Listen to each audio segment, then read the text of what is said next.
people like me. You need people like me so you can point your fucking fingers and say, that's the bad guy.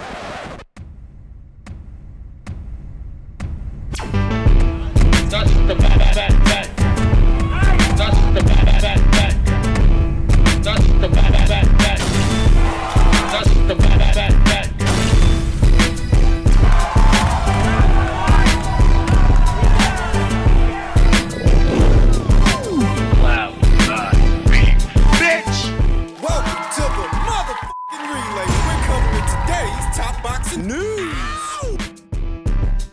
Okay, we'll start with this. Former WBO featherweight champion Heather Hardy took to her social media and stated, "I hope your injury is healing, Amanda Serrano. Love seeing you travel and enjoy your success. I know you promised me a shot at 126, but maybe Alicia Baumgardner needs a dance partner. In the meantime, at 130, I'm a little fat, but in the gym." Alicia Baumgardner herself happened to catch wind of the tweet and retweeted it. I've talked about this fight once or twice already, at least in passing. For the time being, Alicia Baumgardner needs a dance partner, and Heather Hardy, having already expressed an interest in fighting for a title anywhere in between featherweight and lightweight. The only available champion at or around those weights with nothing going on at the moment is Alicia. Amanda Serrano's recovering from an injury. Katie Taylor's set to be moving up in weight to super lightweight to take on Chantel Cameron, leaving only Alicia Baumgardner to contend with. And for what it's worth, I think it's a fight that Alicia would be receptive to. For Alicia, let's be honest, it would be a takeover fight, little more than just a keep busy fight. Sorry to say, I don't like Heather Hardy's chances in that fight. I don't like her chances at all. Heather Hardy, who's a mid-range to inside scrapper, volume puncher. She looks to outwork her opponents mid-range to inside within close quarters. So she's low on power. Heather Hardy, God bless her, she was never a very big puncher. She wasn't a big puncher at featherweight. She isn't a big puncher now, anywhere in between super featherweight and lightweight. The edge in power, single punching power, would have to go to Alicia. You'd have to give Alicia the edge in speed, quickness as well, athleticism. She'd pick apart Heather Hardy long distance, long range. Pick her apart with speed and straight punches from the outside. Hard ones. Heather Hardy takes good care of herself. She's a foxy lady, but she's 41 years old. She's approximately 13 years older, 12 or 13 years older than Alicia Baumgardner. Are those 41-year-old legs going to be able to keep up with and catch up to Alicia Baumgardner? That is, stay on her without coming under heavy fire. I don't think so. Heather Hardy may be angling for this fight. She might actually get it, but how the fight ends, it's not going to end well for Heather. She will always be one step behind Alicia Baumgardner, who, for Alicia, this fight, it'd be target practice. Though an ideal keep busy fight for Alicia Baumgardner against a familiar face. Heather Hardy's coming off of 2 consecutive victories, 2 consecutive wins. She has since rebounded off the loss to Canada's own Jessica Camara. Sporting a professional record of 24 wins with 2 losses, no draws, 4 knockouts, having never been knocked out in 26 professional bouts. Only 2 losses in 26 fights, and 2 losses to 2 very good fighters, 2 quality operators in Amanda Serrano and Jessica Camara. Heather's not a pushover. She's a good fighter, but opposite the ring, Alicia Baumgardner, I don't have any illusions about how that fight plays out. Don't have any illusions about how it would go and what would happen. Alicia would eat her alive. But Heather Hardy's the one calling for the fight. Thus, Alicia, the super featherweight division's undisputed champion, might so oblige her, sporting a professional record of 14 wins with 1 loss, no draws, 7 knockouts, having never been knocked out in 15 professional contests. She's peaking, is what Alicia Baumgardner is doing. She is at the pinnacle, at the height of her popularity, only becoming more and more popular, at the peak of her physical powers and prowess. Heather wants to fight, and Alicia needs to keep busy. Thus, this fight might actually come into fruition. It might. You have to figure that at 41 years old, it's not going to be easy for Heather Hardy to boil down to featherweight to take on Amanda Serrano for a second time, but 130 pounds, super featherweight. That weight is a weight I think she can manage. Because Amanda offered to give Heather a title shot once she's fighting fit, once she's able to return to action, but we don't know when that's going to be. Whereas Alicia, she's free. She's available. She needs a dance partner, and Heather brought her dance shoes. So maybe the people over there at Matchroom are going to put this one together for the right price, because Heather don't fight on the cheap. We'll see what happens. Men's light heavyweight news. It appears that Joshua Buatsi will be making his boxer debut opposite the ring Puel Stepien on May 6th. Unbeaten Puel Stepien, who sports a professional record of 18 wins with no losses and 1 draw in Birmingham. That's where it's going down. It's not a good look for Joshua Buatsi. That you rejected a Dimitri Bivol fight, a Callum Smith fight. You rejected an Anthony Yard fight, so you could migrate over to Sky and Boxer to fight guys like this? For those not aware, Stepien was originally scheduled to fight Callum Smith on March 11th, but Smith withdrew through injury. You migrated from Matchroom and DAZN over to Sky and Boxer so you could fight guys like Puel Stepien. You could have fought him over there. Callum Smith was about to. So let's be honest. Irrespective of how Joshua Buatsi himself wants to dress it up, he migrated from Matchroom and DAZN over to Sky Sports and Boxer to put distance between himself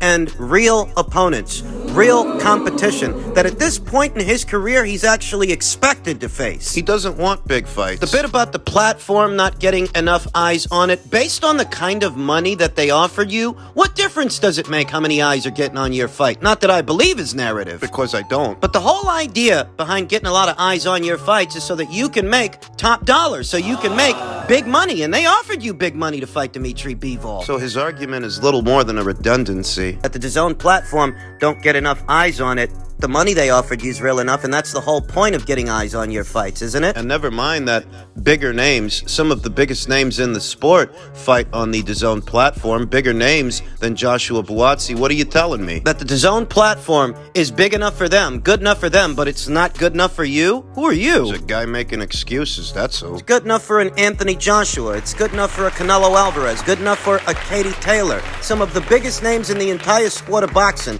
The platform's good enough for them, but it's not good enough for Joshua Buatsi. Don't believe the hype. The real reason he left Matchroom and DAZN is because they were offering him big money for what are not big fights over there on Boxer. He doesn't want big fights because Boxer doesn't have any big fights to offer him at this time. Not that he's looking for any. The pressure is on.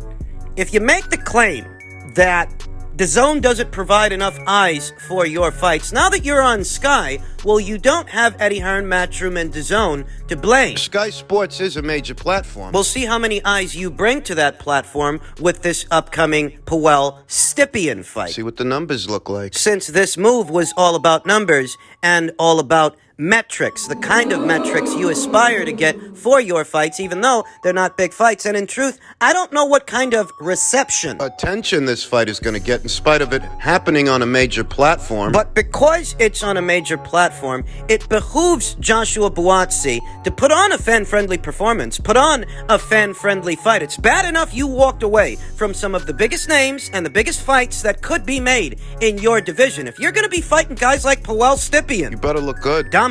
I recall the performance that Joshua Buatsi put on opposite the ring Craig Richards. A more or less uneventful fight, a calm fight, where even though Joshua Buatsi won, Wasn't a barn burner, I'll tell you that much. Joshua Buatsi won, but in winning, he didn't create clear and apparent separation between himself and a domestic level fighter, a solid one, in Craig If Richards. his whole thing is getting eyes on his fights in spite of the fact that there ain't any big names over there on Sky and Boxer for him to fight, the least he can do. The very least he can do is win what fights he is going to have on Sky in sensational fashion. Dominant fashion. You crossed over to Sky Sports and Boxer so you could fight guys like Puel Stepien, who isn't a big name at this weight. This isn't a big fight. For fighting guys like that, you better clean this guy's clock. Make it look good. It's one way that he can use the Sky Sports platform, which is a major platform, a big one, to catapult his career. That's one way he can do it. Highlight real knockouts. Dominant performances. You're relying on Ben Shalom to do something for you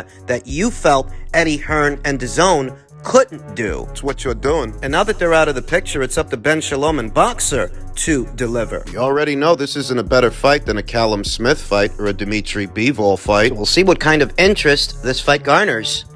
And just in keeping with the theme of matchroom-related news, Eddie Hearn, who recently appeared on Talk Sport earlier today in entertaining debate with Simon Jordan, he has made it clear that he wants to remake Conor Benn versus Chris Eubank Jr. next, as Eubank Jr.'s rematch with Liam Smith is not signed. Fight targeted for June 3rd in the UAE or USA, as Conor Benn is currently unable to fight in the UK following his positive drug test. That fight has lost all its sizzle. I want to make it clear that if the fight would have went through, it would have been a major fight, a very big fight in the United Kingdom. But since then, Conor Benn's name has been sullied by the two adverse findings, the two adverse VOD tests. It has. Chris Eubank Jr., he got knocked out. He did. This fight between Conor Benn and Chris, it's not now what it was before that entire fiasco kicked off, before all of that happened. This fight now don't have the same sizzle that it had before. Would have helped if Chris Eubank Jr. didn't get himself knocked out by Liam Smith, but things happen. If he hadn't have gotten knocked out,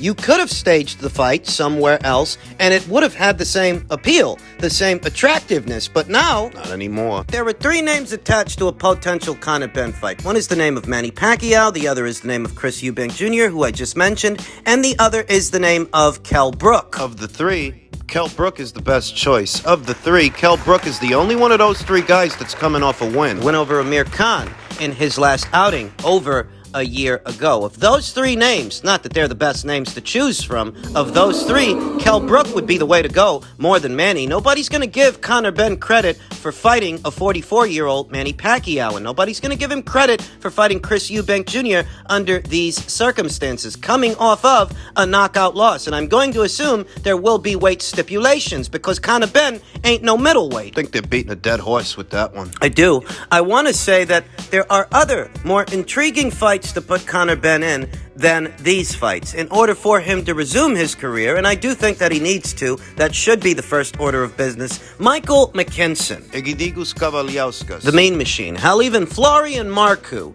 would be more respectable choices for Conor Benn than fighting these guys who are clearly past their best. It's the funniest thing with Florian Marku. In my previous segment, we talked about Joshua Buatsi's exodus from Matchroom and DAZN over to Sky Sports and Boxer. Before it came to that, Florian Marku made that same move. Florian Marku has been boxing under the Boxer banner since late 2021, over a year ago. He's had approximately 3 fights there since having parted ways with Matchroom and DAZN, and over a year later, is he a star? Is he? Is he buzzing now? The same way that he was buzzing when he was over there on Matchroom and DAZN. Is he? Near as I can tell. The biggest fight for Florian Marku, back when he was on Matchroom and DAZN, was the Conor Benn fight. And now that he's over there on Sky Sports and Boxer, it's the same thing. The biggest fight for him still would be a Conor Benn fight. It still is. Florian Marku, a kickboxer turned boxer of limited ability who's still an unbeaten fighter, still serviceable.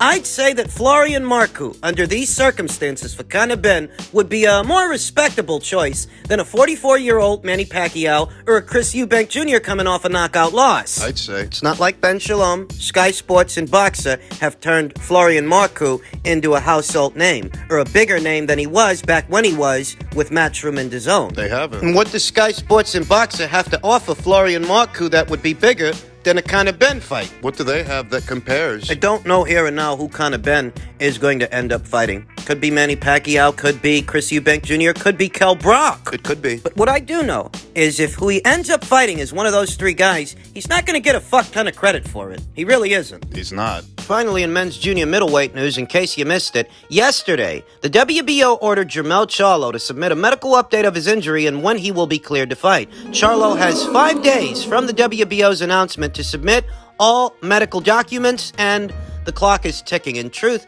I was never holding out hope that Jermell would share the ring with Tszyu. Not because I think he's avoiding Tszyu or because he's afraid of him, but because he's got a proliferation of mandatory challengers that are all waiting for him. And given the amount of time that's passed between now and what was the Brian Castano fight, the Brian Castano rematch for all the marbles at junior middleweight, it would be less than ideal to take on Tszyu under these circumstances, because if they schedule the fight, if they were to, it will have been over a year's time since Jermell's last fight, whereas Tim has seen action in the last 12 months. He just fought a little over a week ago against Tony Harrison. He knocked him out. He's got no ring rust or cobwebs that he needs to shake off, but Jermell Charlo does, on top of coming off a reported injury. And now that the WBO is putting him under pressure, they've given him a deadline. Even with that, I don't know for sure that this fight between Jermell and Tim is going to happen. The WBO seems to be the only sanctioning body focused on doing their job,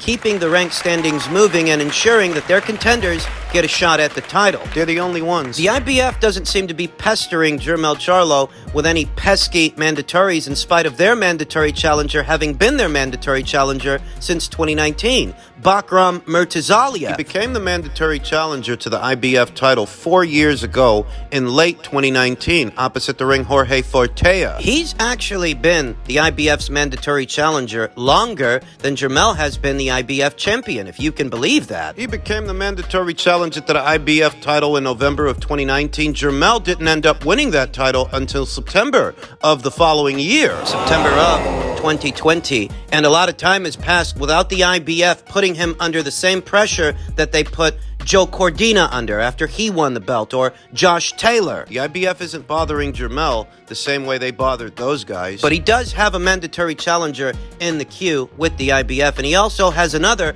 by way of the WBC and his PBC stablemate, Sebastian Fundoria. He's the mandatory challenger by way of the WBC. And the WBC, much like the IBF, doesn't have Jermell Charlo under any pressure to face Sebastian Fundora in the immediate future. The same cannot be said for the WBO. They're doing their job. They've given him a deadline. The WBA is quiet on the matter because the fight between Madrimov and Soro, that was supposed to crown Jermell's WBA mandatory challenger, but both times the fight had no outcome, no result. Thus, there is no mandatory challenger in the queue by way of the WBA, explaining their silence. But the WBO's not silent. They're not standing down. They've issued a deadline and they've got him under pressure. The show must go on by way of the WBO, with or without Jermell Charlo. Tszyu may see himself elevated to full champion status, or he may end up fighting the next highest ranked available contender for what could be the newly vacated brown belt. It just so happens that ranked right behind Tszyu at number 1 by way of the WBO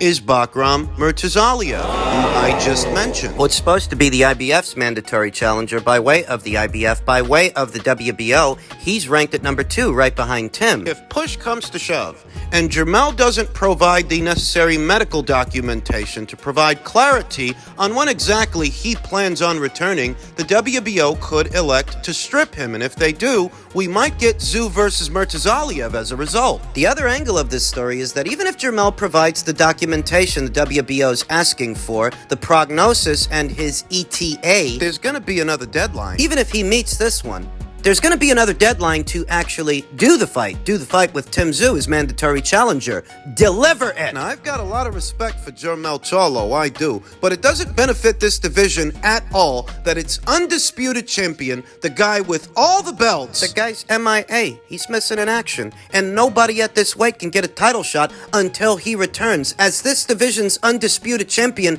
the onus is on him. heavy is the head that wears the crown. You've got all the belts, thus you have to defend them. And if for some reason you can't, you gotta cough them up. It's only right.